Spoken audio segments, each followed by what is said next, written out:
अयोध्या से श्री राम जन्मभूमि मंदिर के मामले में एक बड़ी खबर सामने आ रही है। दरअसल एसआईटी की प्रारंभिक रिपोर्ट के बाद अब एफआईआर दर्ज कराई गई है। श्री राम जन्मभूमि तीर्थ क्षेत्र ट्रस्ट की शिकायत के आधार पर एफआईआर दर्ज कर ली गई है।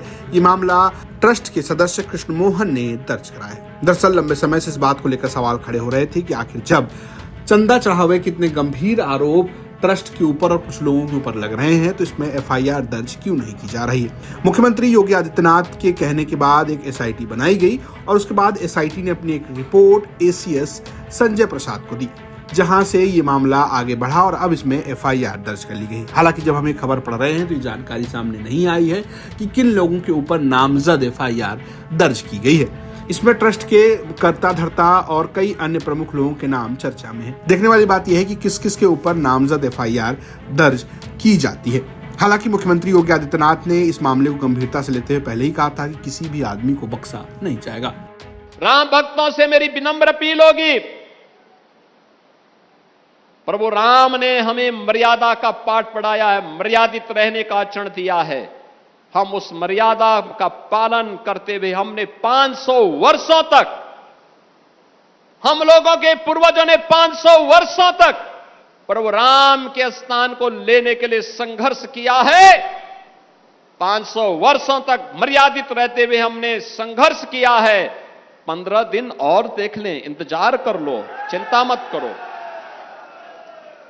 लेकिन हम अयोध्या को बदनाम करने वाले, राम जन्मभूमि मंदिर को अपमानित करने वाले लोगों के बहकावे में कतई ना आए।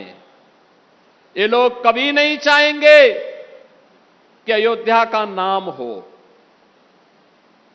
ये कभी नहीं चाहेंगे कि अयोध्या सम्मान पाए, क्योंकि ये लोग स्वयं क्षमता विहीन थे, कर नहीं सकते थे।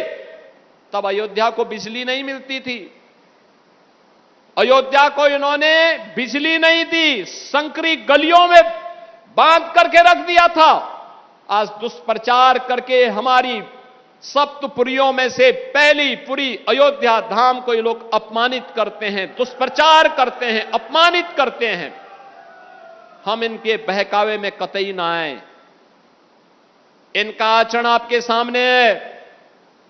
इन लोगों ने राम भक्तों पर गोलियां चलाई हैं, जय श्री राम बोलने पर लाठी भांजते थे, भगवान राम के अस्तित्व पर प्रश्न खड़ा करते थे और हर प्रकार की बाधाएं खड़ी करके न्यायालय में अपने अधिवक्ता खड़े करके रोड़े अटकाने का काम करते थे। ये लोग उपदेश देना बंद करें। एसआईटी गठित हुई है, दूध का दूध और पानी का पानी होगा। मेरी सभी संबंधित से यही अपील होगी, एसआईटी की रिपोर्ट आने तक कोई बयानबाजी कतई न करें, क्योंकि बीच बीच में जब बयानबाजी होती है तो वह जांच को प्रभावित करती है। जांच चलने दें।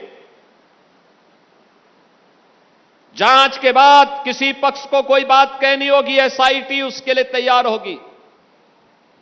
लेकिन अनावश्यक रूप से चरित्र हनन का प्रयास न करें, अनावश्यक रूप से अयोध्या धाम को बदनाम करने का कुत्सित प्रयास न करें। अगर कोई अपराधी है, वह कोई भी होगा, बचेगा नहीं, यह सुनिश्चित है। ये लोग क्या हमें बताएंगे, जो लोग राम भक्तों को अपमानित करते थे और जो प्रदेश के कुख्यात माफियाओं के कब्र पे जाकर के फातिया पढ़ते थे, ये लोग आज राम भक्ति का उपदेश हमें देने चले हैं। हम इन लोगों के बहकावे में ना आए, मेरी आप सबसे ये अपील है। आपको बता दें कि अयोध्या स्थित श्री राम जन्मभूमि में चंदा चढ़ावा का बड़ा आरोप है। आरोप यह है कि जो दान पेटी पर चंदा डाला जा रहा था, उसकी गिनती के बाद उसके पैसे इधर उधर किए गए।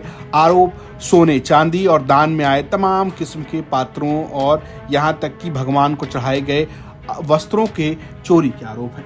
इस आरोप में कई सारे नाम अभी तक सामने आते रहे, जिसमें चंपत राय, अनिल मिश्रा, टिन्नू यादव समेत कई ऐसे लोग हैं जिनके ऊपर कई किस्म के गंभीर आरोप लगाए जा रहे हैं। हालांकि अभी आरोप है, इसमें एफआईआर दर्ज कर ली गई है। देखने की बात यह है कि इसमें पुलिस जांच करके क्या सामने मामला दर्ज करती है। लखनऊ से आशीष श्रीवास्तव की रिपोर्ट, यूपी तक।